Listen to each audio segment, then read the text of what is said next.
श्वेता बेहद सुंदर थी और अपनी बातों से दूसरों का दिल जीतने वाली भी थी, लेकिन वो काम करने में थोड़ी आलसी थी।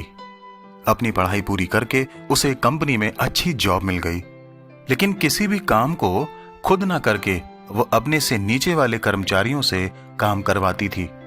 कुछ समय तक तो सब ठीक ठाक चला, लेकिन जब कर्मचारियों ने देखा कि उनकी अफसर खुद कुछ काम न करके उनसे काम करवाती है, तो वे भी काम को लापरवाही से करने लगे और धीरे धीरे श्वेता के आलसीपन और लापरवाही के कारण कंपनी को नुकसान होने लगा।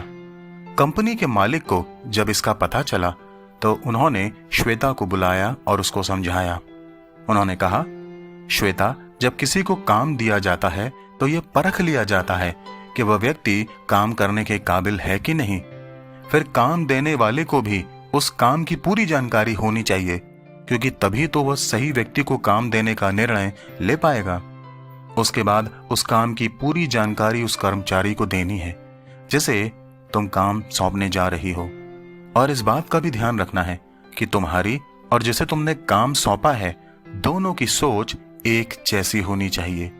और सबसे मुख्य बात यह है कि एक व्यक्ति को कठिन परिश्रम करने वाला होना चाहिए, क्योंकि जब एक अफसर मेहनत और कठिन परिश्रम से काम करेगा तब उसके कर्मचारी भी उसे देखेंगे और वे भी वैसे ही काम करेंगे। मालिक ने श्वेता से पूछा, क्या तुम्हें मेरी बात समझ में आई है? श्वेता को उसकी गलती का एहसास हुआ और उसने अपने मालिक से अपने लापरवाही के रवैये के लिए क्षमा मांगी और वचन दिया कि अब से वो अपना काम खुद करेगी और अपने कर्मचारियों के लिए एक आदर्श बनेगी।